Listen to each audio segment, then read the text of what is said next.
Good, happy Wednesday is Wednesday, October 15, 2025. I'm Riley King and welcome to WRMK News 12. We have a lot of news to get to on this Wednesday, so let's begin right now. First up, AFD Trails Working Group meeting. This evening in the town of Deerfield, New Hampshire, there is a AFD Trails Working Group meeting at 5:30 p.m. at the George B. White Building. Let's take a look at the agenda. On the agenda, introduction, 2, identify a secretary to take minutes, 3, review of outstanding minutes, 4, gazebo field accessible walking path, A. Deerfield's policy, RE, dogs on gazebo field. B. Benches where we are, locations, and casting concrete bunks. C. Mile markers, plan. D. Contest entries. 5. Dow East Kate, Jack. A. Planning workday. Another workday. B. How to tackle loophole benches. 6. New business. The next meeting will be on Wednesday, November 12th.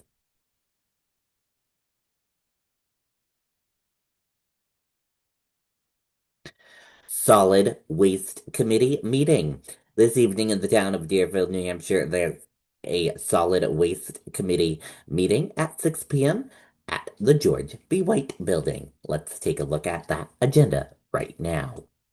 And on the agenda for today for the meeting, 1, approval of last minute's meeting, 2, review draft of RFP, 3, upcoming events, HWD Candia, Duncan Watson at library, and 4, the next meeting will be on November 5th.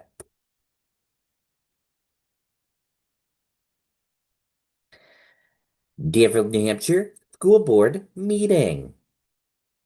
This evening, there is a school board meeting at 6 p.m. at the Deerfield Community School Library.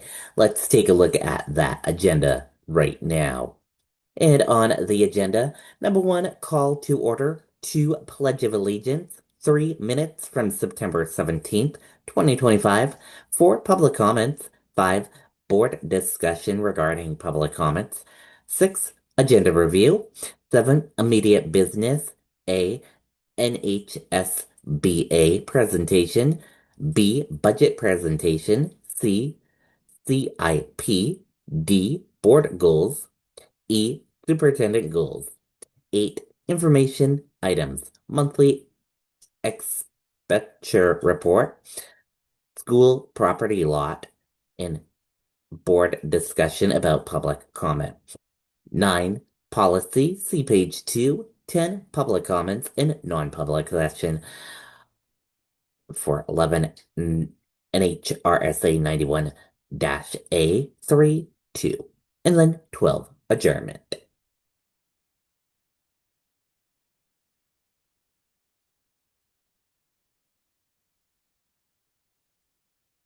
Planning board. This evening in the town of Candia, New Hampshire, there is a planning board meeting at 6:30 p.m. at the Candia town offices in the meeting room. Planning board regulation review subcommittee. This morning in the town of Northwood, New Hampshire, there is a planning board regulation review subcommittee meeting at 9 a.m. at the Northwood Town Hall. Trustee of Trust Funds meeting. This evening in the town of Northwood, New Hampshire, there is a Trustee of Trust Funds meeting at 6:30 p.m. at the Northwood Town Hall. Parks, Recreation, and Cemetery Commission. This morning in the city of Manchester, New Hampshire, there is a Parks, Recreation, and Cemetery Commission meeting at 8:30 a.m. to 9:30 a.m. at the Public Works Building. The Public Works Building is located at 475 Valley Street, Manchester, New Hampshire. And a look at the agenda. On the agenda, number one, approval of minutes. Two, recreation facility and programming from Brandon Lynch.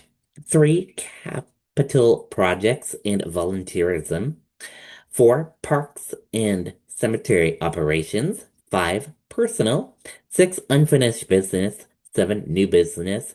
And the next meeting will be on November 19th.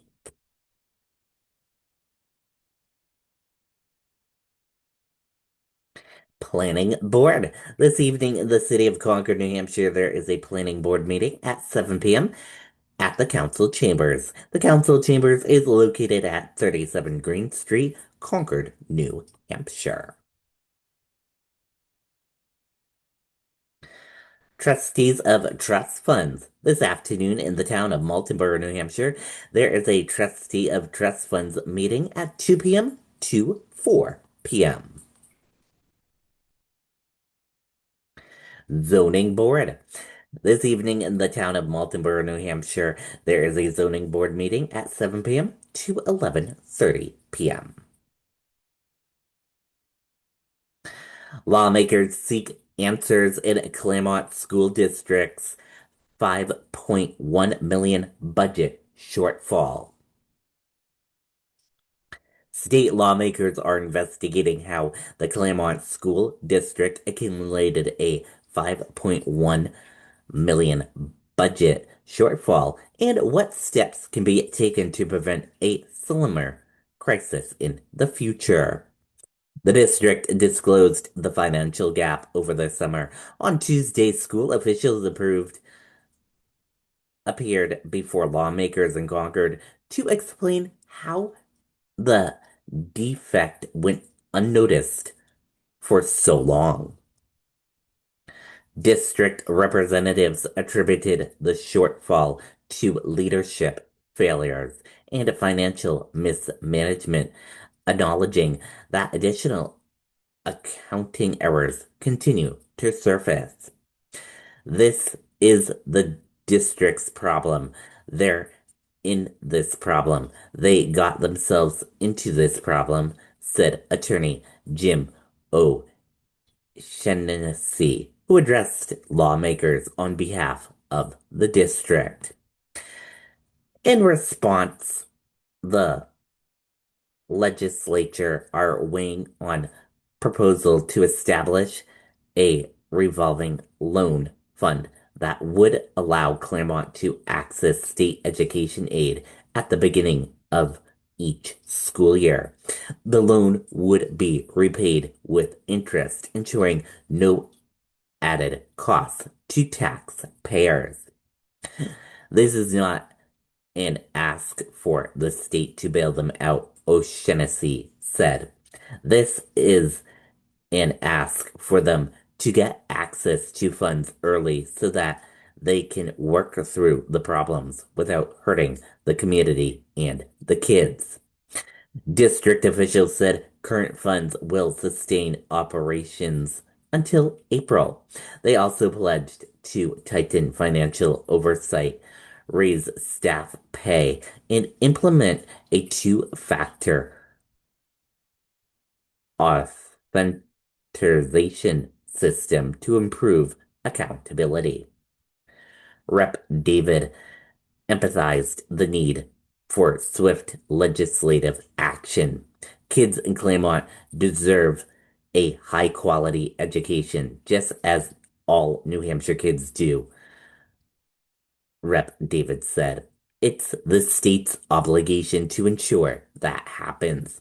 Lawmakers agreed that protecting students' education must remain a top priority. A vote on whether to grant Claremont access to the proposed funds is expected at a later date. Governor Ayotte calls for digital overhaul of New Hampshire's Executive Council. Governor Kelly Ayotte is calling for a modernized of New Hampshire's Executive Council, arguing that the council's paper-based system wastes taxpayer money and state resources. The five-member body, which reviews and approves all state contracts of 10,000 or more, currently produces and circulates hundreds of thousands of pages of documents each meeting. Those materials are printed, delivered, and ultimately discarded, a process Ayotte says is outdated and expensive. Ayotte estimates that moving the council's work online, a transition she says could have been made as early as 2013, would have saved taxpayers about $3 million. Hundreds of thousands of dollars each year are spent printing 1.3 million pages that are hand-delivered by troopers to each executive councilor, Ayotte said. According to the governor, New Hampshire State Police spend roughly 6 full work weeks each year delivering those packets to the councilors' homes. We're down 57 troopers. We want them patrolling our streets, keeping us safe, Ayotte added.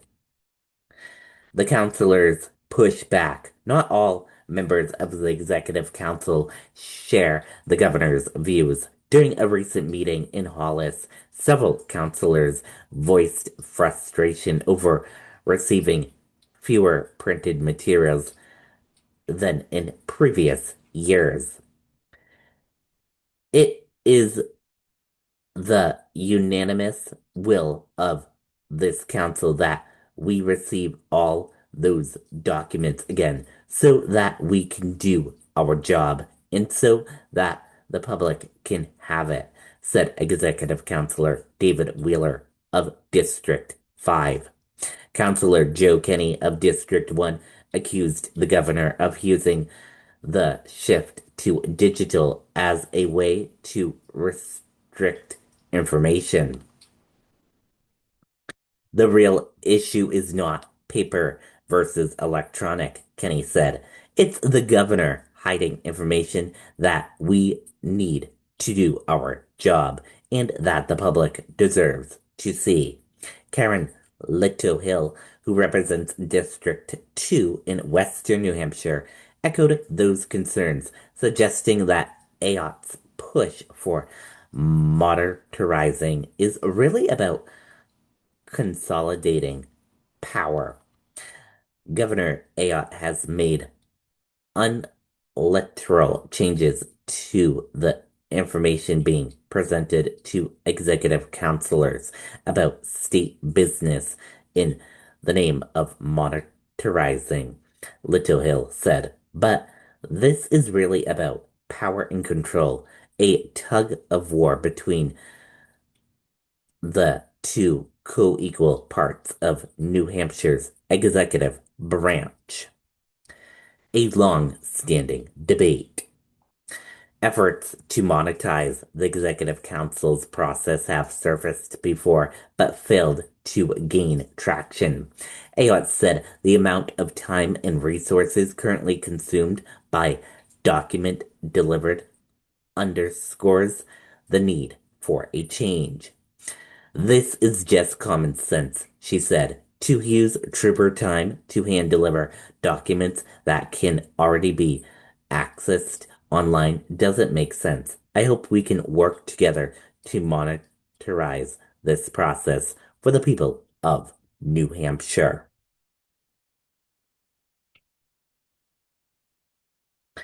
Trump suggests pulling 2026 World Cup matches from Gillette Stadium over safety concerns.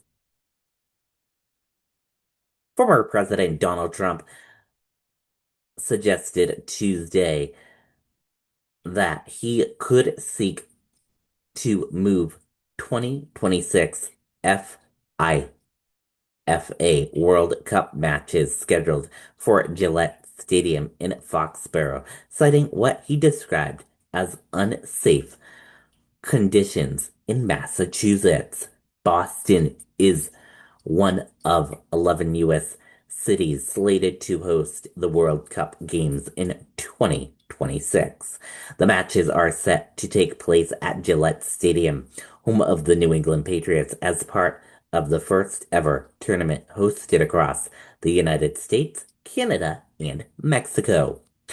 During a meeting with Argentina's President, Trump referenced a series of violent street takeover incidents in Massachusetts, including one in Boston's South End, where a marked police cruiser was set on fire as examples of growing lawlessness.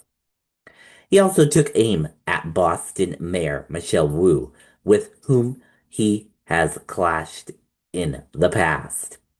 I think she is hurting Boston, Trump said. If somebody is doing a bad job and if I feel there are unsafe conditions, I would call the head of FIFA and I would say, let's move it to another location. If I thought Boston was going to cause safety conditions for the World Cup. Trump added that he could take a similar stance towards other major sporting events, including the Olympics. FIFA holds authority over host cities, while Trump uploaded the idea of moving matches.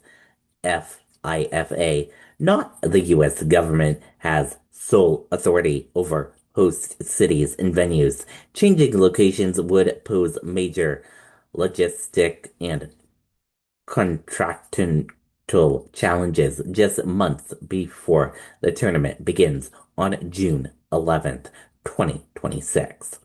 It's FIFA's tournament, FIFA's jurisdiction, and FIFA makes those decisions.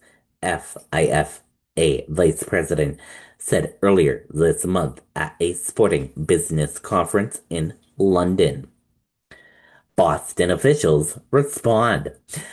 Mayor Michelle Wu dismissed Trump's comments, ratifying the city's commitment to hosting the international event.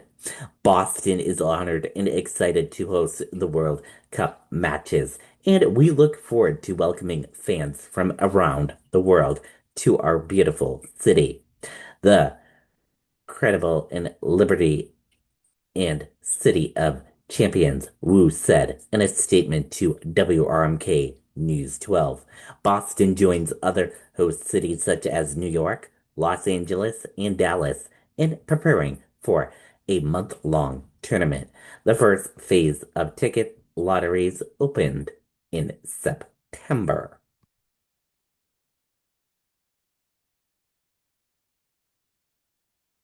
And we're going to switch gears now. Let's go into sports. In sports, UNH football faces crucial game at Campbell Saturday. After losing 4 of their last 5 games, the University of New Hampshire football team faces an important matchup Saturday at in-conference opponent Campbell University.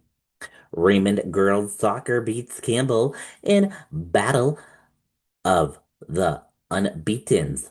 The Rams beat the Cougars 4-2. And that does it for this Wednesday edition of WRMK News 12. Thank you for tuning in and watching, and have a great rest of your day. And goodbye.